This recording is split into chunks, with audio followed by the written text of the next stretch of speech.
Hey Balko, this is your biology teacher Miss Poonam and I welcome you all in your biology class. So let's start our class.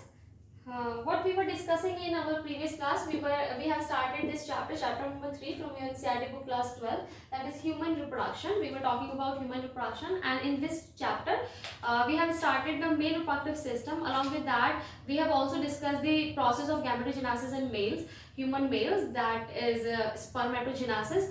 Spermatogenesis में बच्चों 2-3 points रह गए थे जो कि मैं अभी डिस्कस करूंगी, and after that the exact या फिर जो आज का टॉपिक है, the topic of today's lecture is hormonal control of spermatogenesis and the structure of sperm. अगर टाइम होता है तो हम स्ट्रक्चर ऑफ किसका स्पर्म का वो भी पढ़ लेंगे.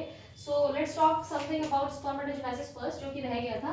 स्पर्मेटोजेनेसिस में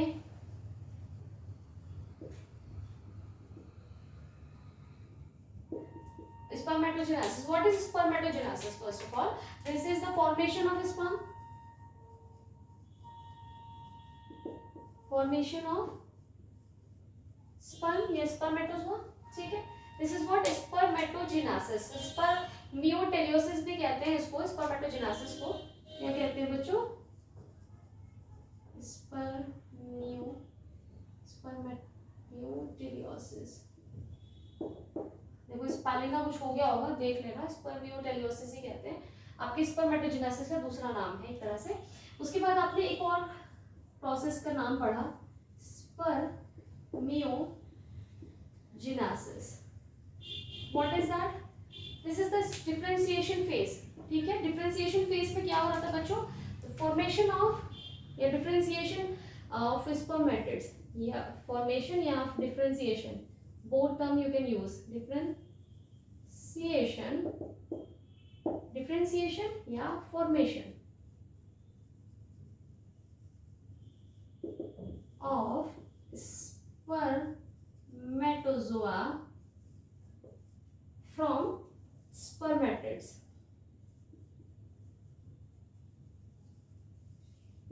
after the formation of spermatozoa क्या होना था बच्चों? डिफरेंशिएशन हो गया था. वो जो राउंड राउंड शेप की आपकी सेल्स बन गई थी जिनको आप स्पर्मेटिड्स कह रहे हैं, after meiosis, after complete meiosis from primary spermatocyte, वो क्या हो रही थी? आपकी एम्बेडेड थी. कहाँ पर? सर्कुलर सेल्स में, राउंड शेप की. लेकिन वो स्पर्मेटोजोआ का जो टिपिकल स्ट्रक्चर है वो उसमें डिफरेंशिएट नहीं हुई थी. तो उस प्रोसेस को, उन राउंड शेप की जो स्पर्मेटिड्स थी उनका क्या डिफरेंशिएशन, एक पर्टिकुलर स्ट्रक्चर में, और कुछ नहीं हो रहा है, यहाँ पर स्ट्रक्चर उनको मिल रहा है. ठीक है. काफी सारी चेंजेस उस दौरान हो रही है डिफरेंशिएशन के टाइम पर. ठीक है. उसको प्रोसेस को आप क्या कहते हैं? क्या कह रहे हैं बच्चों आप? स्पर्मियोजेनेसिस. ठीक है. उसके बाद आपने एक और टर्म पढ़ा बच्चों, स्पर्मिएशन.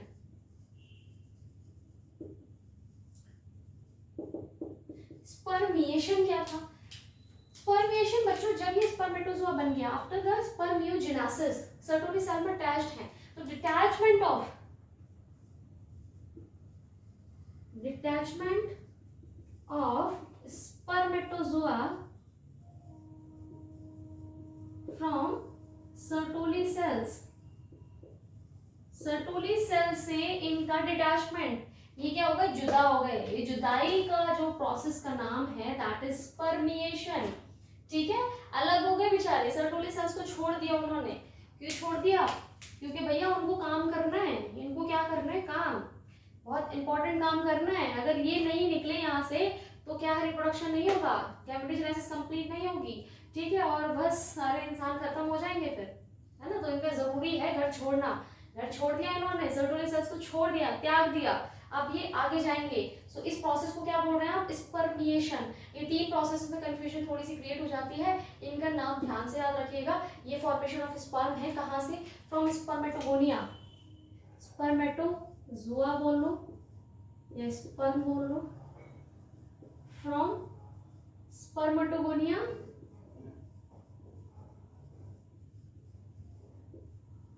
जो कि आपकी जर्म सेल है.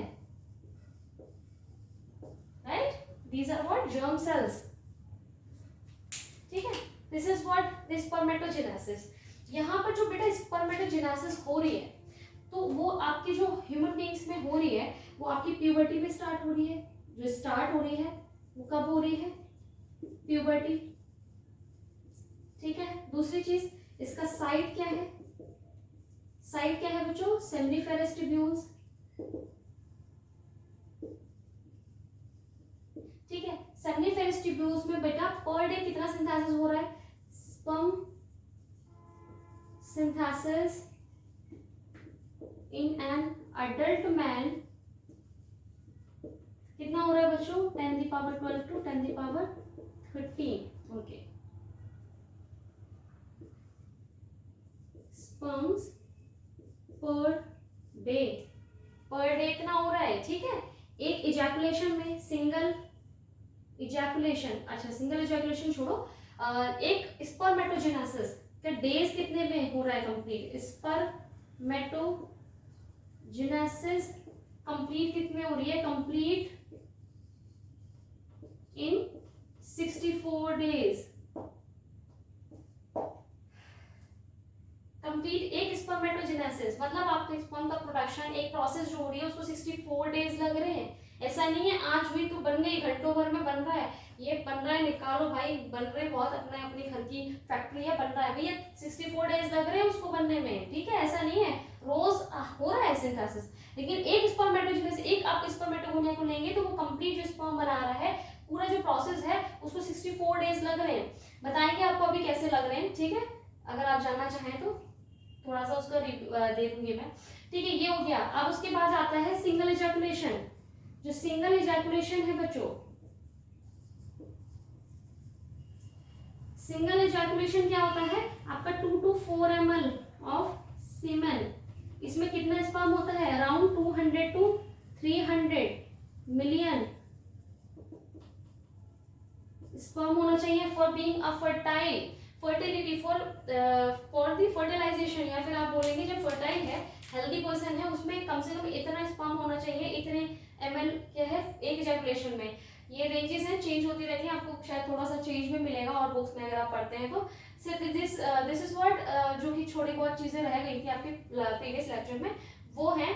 और शुरू करते हैं फिर हार्मोनल इम्बैलेंस के बारे में, सॉरी हार्मोनल जो इन्फ्लुएंस है, कंट्रोल है स्पर्मेटोजेनेसिस पे, उसकी बात करते हैं. ठीक है, लेट मी रब दिस. और कुछ नहीं रहेगा बच्चों. अच्छा, यहाँ पे बच्चों ये चीज तो आपको पता है, मियोसिस के बाद आपको कितने सेल्स मिल रही है, because after meiosis we are getting this spermatozoons. तो क्या है? सिंगल प्राइमरी, ये क्वेश्चन आपका आते हैं ना, सिंगल प्राइमरी स्पर्मेटोसाइट्स से आपको कितने स्पर्मेटोजोन्स मिल रहे हैं? You will get 4 स्पर्मेटोजोन्स. Why? Because यहाँ पे मियोसिस हो रही है. ठीक है, और ये 4 स्पर्मेटोजोन्स की प्लॉइडी क्या है? N है. So this is all about the spermatogenesis. Now we will see what? We will see the hormonal control of this spermatogenesis process. So let's see that. Okay बच्चों, now let's see the hormonal control on spermatogenesis.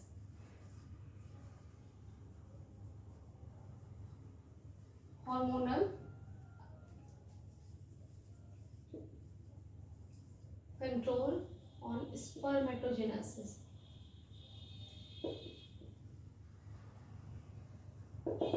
हार्मोनली कैसे spermatogenesis पे control या spermatogenesis हो रहा है? सबसे बड़ी बात कि स्पर्मेटोजेनेसिस हमेशा या फिर आपके बर्थ से नहीं हो रहा, कब हो रहा है? प्यूबर्टी पे. तो ऐसी क्या चीज हो रही है भैया प्यूबर्टी पे जाकर कि बॉडी में चेंजेस आ रहे हैं बच्चे के, और उसके बाद उसका क्या है, रिप्रोडक्टिव जो चेंजेस हैं वो विजिबल होना शुरू हो जाते हैं, अंदर स्पर्मेटोजेनेसिस स्टार्ट हो जाती है. ऐसी क्या चीज है? तो वो है बच्चों हार्मोन. ठीक है, कौन सा हार्मोन है? That is GnRH. ठीक, GnRH क्या है? गोनाडोट्रोपिन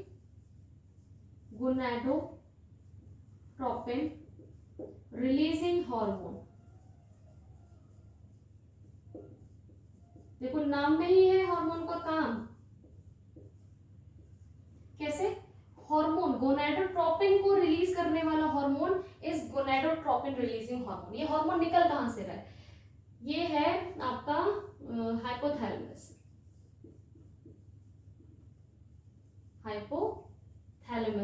किसका पार्ट है बेटा? Central nervous system, CNS.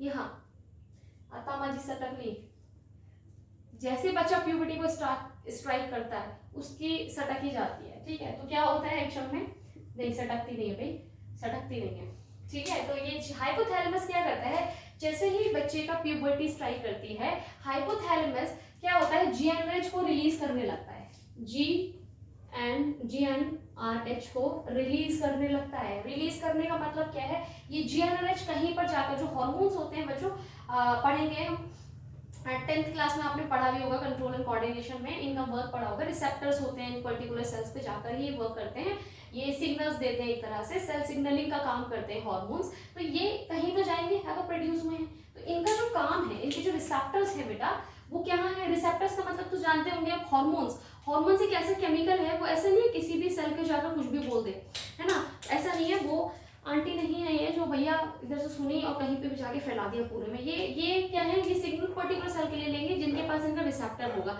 एक पर्टिकुलर टाइप का गेट मान लीजिए, वहीं पर ही फिट होंगे। ये हर एक सेल के पास नहीं जाएंगे या हर एक ऑर्गन के पास नहीं जाएंगे। इनका रिसेप्टर कहाँ है, एंटीरियर पिट्यूटरी पे का, एंटीरियर पिट्यूटरी,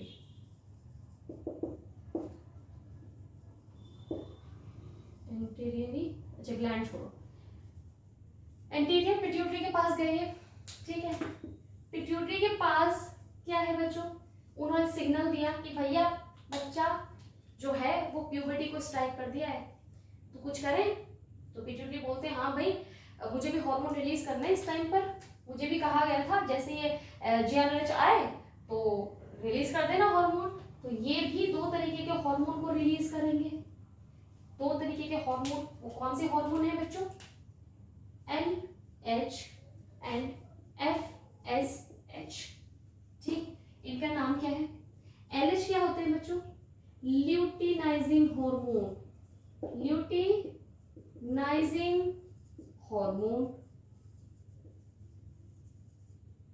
FSH क्या होते हैं बच्चों, फॉलिकल स्टिमुलेटिंग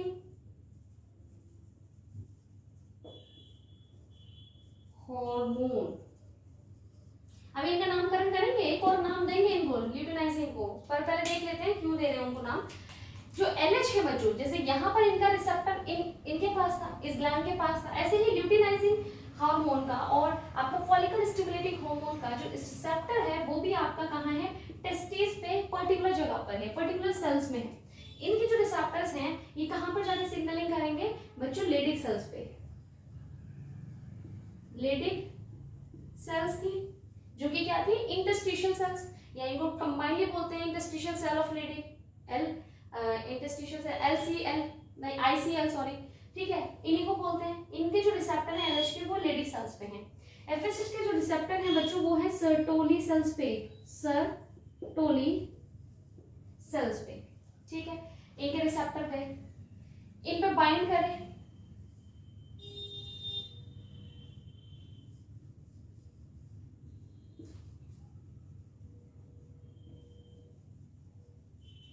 बाइंड कर दे, बाइंड करने के बाद ये भी कुछ रिलीज करेंगे, है ना, तो यही हो रहा है, जो जा रहा है वो कुछ रिलीज कर रहा है, ठीक है। अब इनको मिला तो इन्होंने भी रिलीज करा, इन्होंने क्या रिलीज करा बच्चों, टेस्टोस्टेरोन, इन्होंने एंड्रोजन रिलीज करा, testosterone, testosterone is a androgen, ये हार्मोन है, ठीक है, मेल हार्मोन है टेस्टोस्टेरोन।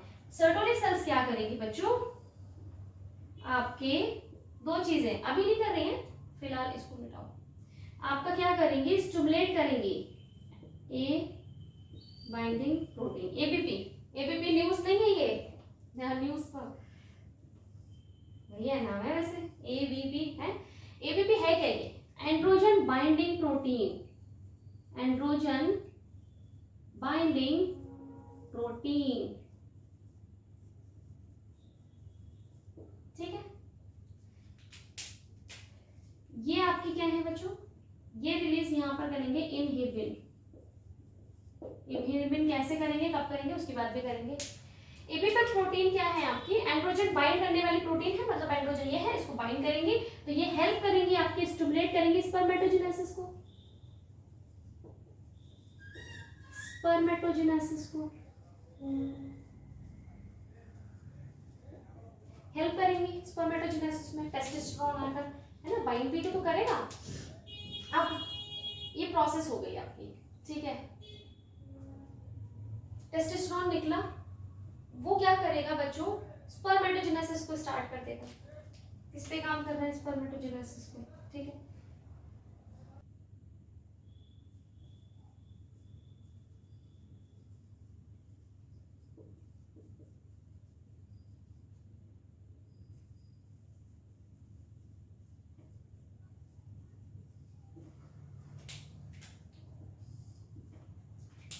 देखो ये है पूरा प्रोसेस बच्चों, किसका, आपका हार्मोनल कंट्रोल। क्या क्या हो रहा है आपका, यहाँ पर आकर हाइपोथैलेमस ने प्यूबर्टी जैसी आपकी होती है, at puberty, it start secreting GnRH at a significant amount, which has receptors on anterior pituitary. Okay, यहाँ पर जाकर GnRH आपके स्टिमुलेट करेंगे पिट्यूटरी को to release two other hormones, those are LH and FSH. LH is what, luteinizing hormone. इनके जो receptors हैं Leydig cells पे हैं, ठीक है। लेडिक सेल्स पे होने की वजह से LH को बचा, लेडिक सेल्स क्या है, इंटरस्टिशियल सेल्स, तो इंटरस्टिशियल सेल स्टिमुलेटिंग हार्मोन भी कहते हैं इन्हें, इंटरस्टिशियल सेल स्टिमुलेटिंग हार्मोन, ठीक है, क्योंकि इन सेल्स को स्टिमुलेट कर रहे हैं कौन, LH, तो इन LH का ये भी नाम है ICSH, ठीक है। यहाँ पर ये क्या कर रहे हैं, लेडी सेल्स को स्टिमुलेट कर रहे हैं टेस्टोस्टेरोन प्रोड्यूस करने के लिए। टेस्टोस्टेरोन के बहुत काम है, स्पर्मेटोजेनेसिस के लिए बहुत इंपॉर्टेंट है। आपके जो जो मेल हार्मोन है, हार्मोनली आपके सारे गैमेटोजेनेसिस हो रहे हैं, ठीक है, फीमेल में भी देखेंगे। बाकी इसके साथ साथ आपके जितने भी जो कैरेक्टरिस्टिक्स हैं वो कैसे आ रहे हैं, बिकॉज ऑफ द टेस्टोस्टेरोन। जो भी डेवलपमेंट हो रहा है, ठीक है, मैचुरेशन हो रहा है रिप्रोडक्टिव ट्रैक का, वो भी किसकी वजह से हो रहा है, टेस्टोस्टेरोन। टेस्टोस्टेरोन सर्टोली सेल्स को भी क्या कर रहे हैं, सर्टोली सेल्स में ABP एंड्रोजन बाइंडिंग प्रोटीन्स हैं, ये किस में हेल्प कर रही है बच्चों, टेस्टोस्टेरोन के कंसंट्रेशन में, कहाँ पर, सेमिनिफरस ट्यूब्यूल्स में, क्योंकि ये कहाँ पर रिलीज हो रहे हैं बच्चों, इंटरस्टिशियल स्पेसेस पे, तो वहां पर ये ABP जो है या फिर सर्टोली सेल्स क्या है, इनडायरेक्टली हेल्प कर रही है, स्टिमुलेट कर रही है स्पर्मेटोजेनेसिस को, ठीक है। यहाँ पर आपके FSH निकले, FSH क्या है, फॉलिकल स्टिमुलेटिंग हार्मोन, ये सर्टोली सेल्स पर जाएंगे क्योंकि इनके रिसेप्टर कहाँ पर है, सर्टोली सेल्स पे हैं।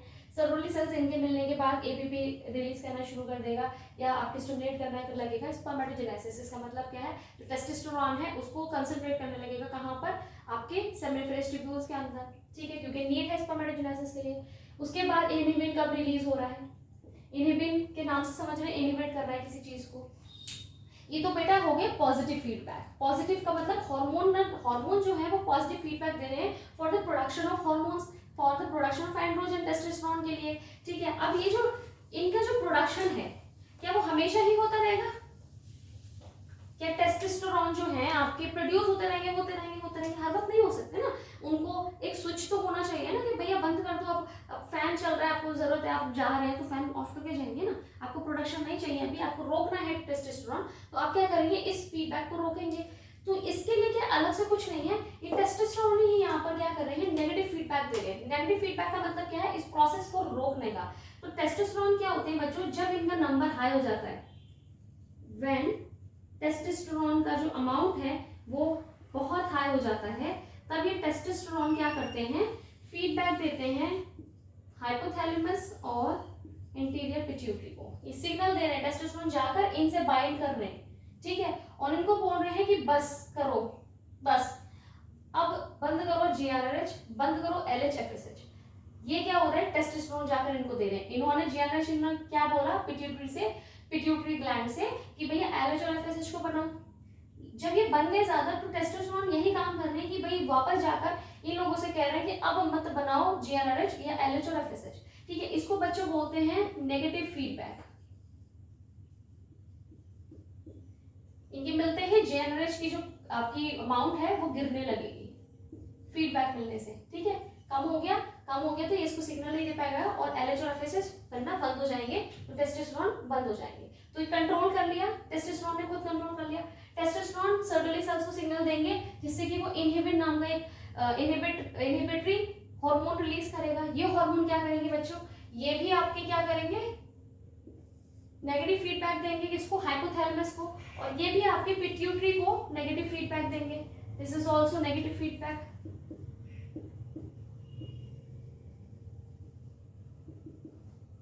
ये भी नेगेटिव फीडबैक है।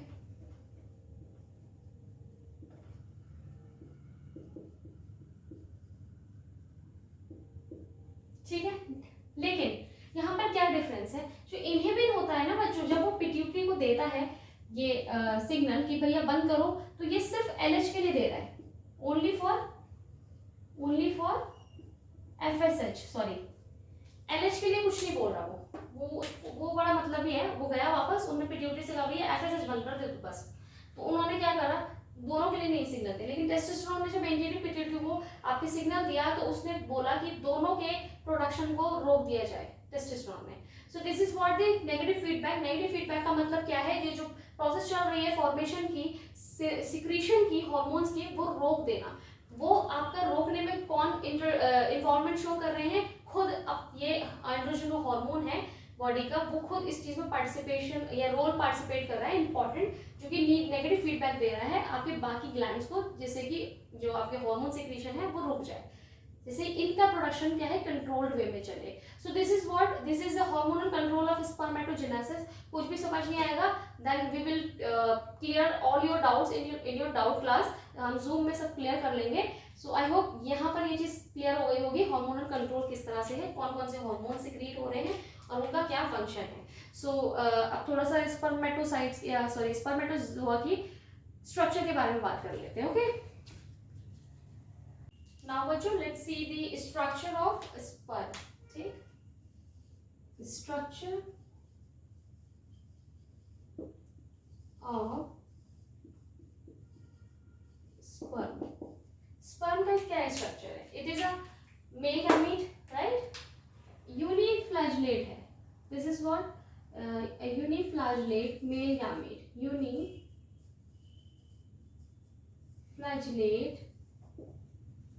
Male gamete.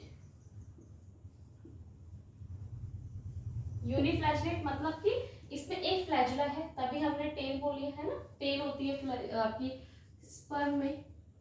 Sperm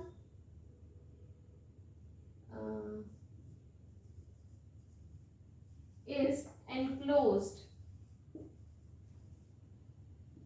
by plasma membrane. Plasma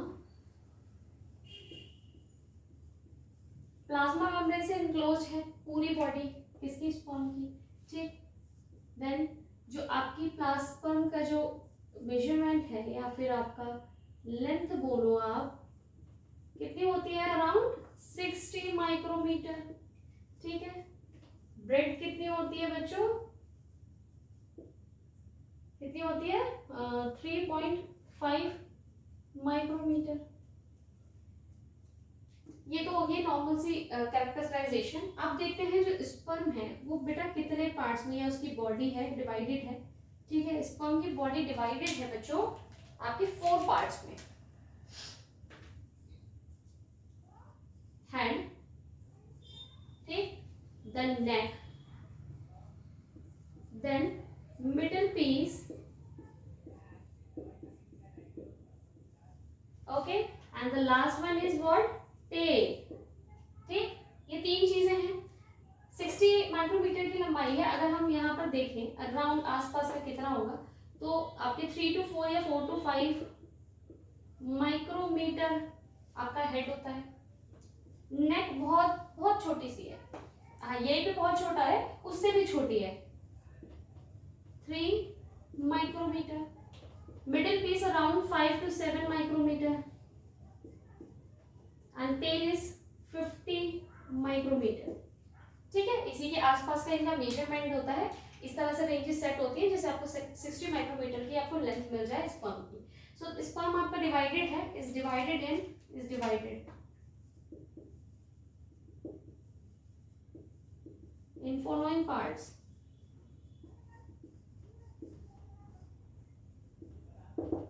okay, यहाँ पर आप स्ट्रक्चर देखते हैं बच्चों, भैया क्या क्या चीजें हैं इसमें।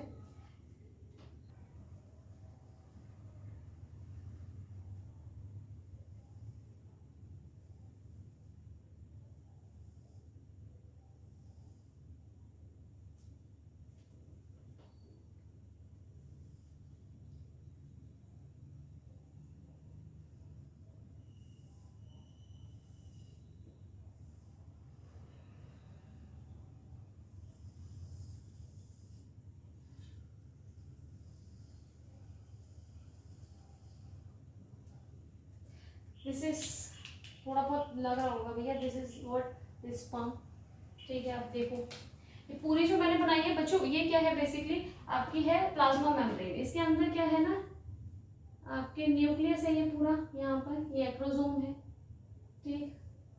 यहाँ पे आपका न्यूक्लियस है, elongated न्यूक्लियस है ये, ठीक। Chromosomal part, this is what nucleus.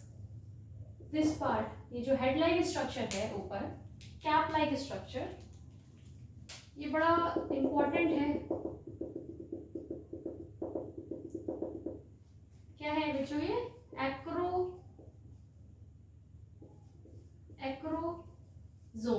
Acrosome. इनके पास क्यों इंपॉर्टेंट है, प्रोटियोलाइटिक एंजाइम्स हैं, प्रोटियोलाइटिक एंड लाइसोसोमल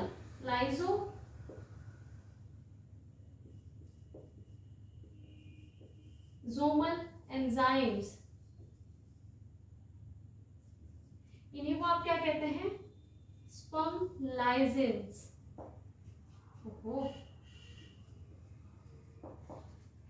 ठीक, लिसिस करने के लिए इंपॉर्टेंट है। लिसिस करने के लिए क्यों इंपॉर्टेंट है भाई, एक्रोसोम ये जा रहा है घूमता फिरता है, जाना कहाँ है इसको भाई, एग इसको ऐसे ऐसे देखिए गेट है, हाँ भैया आ गया, चलो गेट खोल दो, आने दो स्पर्म को, ऐसा नहीं है ना। बहुत सारे स्पर्म मूव कर रहे हैं। अब ये जो एक्रोसोम है यहाँ पे रिलीज करेगा एंजाइम्स, ताकि इस बॉल को ये क्या कर सके, रप्चर कर सके, so that they it can enter into the egg cell.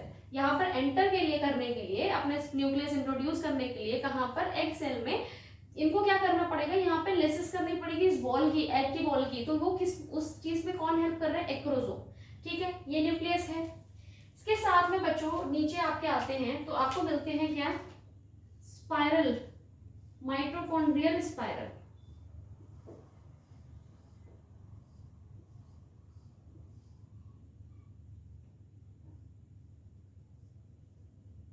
ठीक है।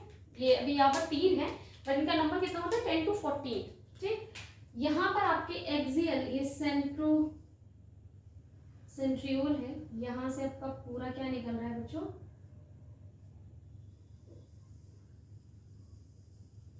Axial filament.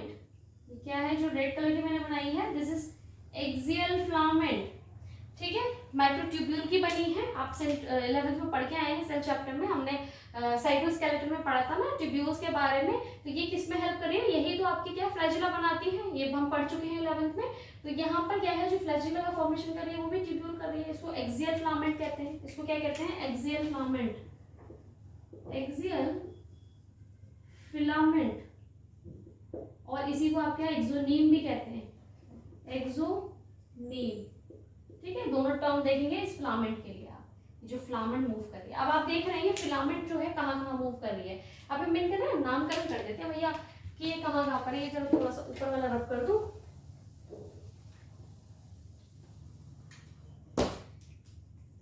Head, head is what, this part is head, ठीक है। दिस पुन्ना सा पार्ट इज व्हाट, नेक, ठीक। And this is your middle piece. ये तुम्हारा नहीं, your बोल रही हूँ तो समझ जाओ, भावनाओं को समझो। मिडल पीस, तुम्हारा मिडल पीस नहीं है, स्पर्म का है, ठीक। तो ये क्या है, middle piece, and this is what, tail, okay. देखो हेड है आपका, इसका मेजरमेंट यहाँ लिख रखा है। हेड में आपका क्या है, न्यूक्लियस है, एक्रोसोम है। एक्रोसोम हेल्प कर रहा है आपके फर्टिलाइजेशन के टाइम पे, क्योंकि आपको लेसिस करनी है किसी वॉल को, एग की वॉल को, तभी तो भैया कुछ काम बनेगा, वरना एग अंदर कैसे जाएगा भैया, वो तो दीवार लगा के एग बैठा हुआ है, उसको नहीं आने देना है, बैठी हुई है, ठीक है, बैठी हुई है। और ये जा रहा है स्पर्म, इसको अंदर कैसे जाना है, इसको तो जाना है ना भैया, इसको क्या न्यूक्लियस देना है और जाइगोट बनाना है, तभी तो नेक्स्ट जनरेशन आगे बढ़ेगी।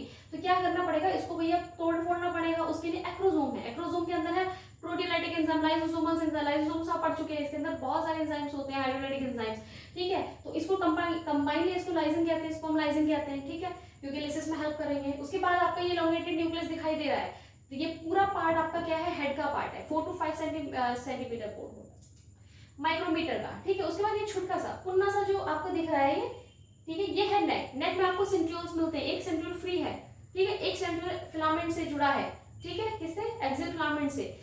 उसके बाद एक्सियल फिलामेंट, उसके नेक को बाद में आप जब देखते हैं तो आपको ये पीस दिखाई देता है, this is what cylindrical part, ये क्या है, सिलेंड्रिकल पीस है, सिलेंड्रिकल पार्ट है, ठीक है। इस सिलेंड्रिकल पार्ट में बच्चों क्या है, आपका साफ साफ दिख रहा है आपको, एक्सियल फिलामेंट मूव कर रहा है, ठीक है। उसके साथ साथ में ये जो चीज दिखाई दे रही है आपको ग्रीन कलर की, this is what the mitochondrial spiral, this is what mitochondrial spiral. क्यों जरूरत है माइटोकॉन्ड्रिया की, भैया एनर्जी चाहिए, नहीं चाहिए इसको मूव करने के लिए, ऐसे से घुमाएगा, ऐसे से करके घूमता है, ऐसे से नहीं, सांप की तरह नहीं, ऐसे से करके ऐसे घूम रहा है जो, इसको एनर्जी नहीं चाहिए मूव करने के लिए टेल को, तो ये एनर्जी कौन प्रोवाइड कर रहा है, भैया माइटोकॉन्ड्रियल स्पाइरल है। इसका जो नंबर है, जो टर्न्स है बच्चों, कितनी है, 10 to 14 टर्न्स हैं, कितने टर्न्स हैं, 10 to 14 टर्न्स हैं इसके माइटोकॉन्ड्रियल स्पाइरल के आपके मिडिल पीस में। ये काम हो गया मिडिल पीस का। उसके बाद आती है आपकी टेल, ये देख रहे हैं लास्ट में जाके टेपरिंग हो रही है, पतली होती जा रही है, इसी तरह की टेल होती है आपकी। टेल में आपके एक्सियल फिलामेंट, एक्सोनिम पूरे थ्रू आउट है, माइक्रोट्यूब्यूल है, यही हेल्प कर रहे हैं मूवमेंट में, ठीक है। इसी की वजह से आपकी स्पर्म की टेल है वो यू यू यू मूव कर रही है, और कहाँ तक पहुंच रही है, आपकी एक्सेल तक पहुंच रही है। फीमेल बॉडी में या ट्रैक में आपके कौन हेल्प करेंगे, टेल मूव कर रही है, हेल्प कर रही है मूवमेंट में, ताकि वो रीच कर सके ओवम तक फर्टिलाइजेशन के लिए। So this is all about the structure of sperm, spermatozoa. Now we have completed the whole topic of male reproductive system along with its spermatogenesis. हमने मेल reproductive system में पूरे parts के बारे में discuss किया अपने previous classes में. Then we have discussed about the spermatogenesis जो कि gametogenesis है मेल का. Then we have talked about the hormonal control of spermatogenesis, and now we have completed the structure of sperm. Male gamete का structure हमने पढ़ लिया. And in our next lecture we will start the female reproductive system. हम पहले system की बात करेंगे, कहाँ पर क्या क्या चीजें involve हो रही हैं, कौन कौन से organs involve हो रहे हैं. Then we will talk about the gametogenesis of female, जो oogenesis होती है उसके बारे में बात करेंगे, और वहाँ पर थोड़े interesting facts भी आपको देखने को मिलेंगे. तब तक के लिए इतना काफी है. नेक्स्ट लेक्चर में हम लोग स्टार्ट करते हैं female reproductive system. So till then God bless you all, और पढ़ते रहिए.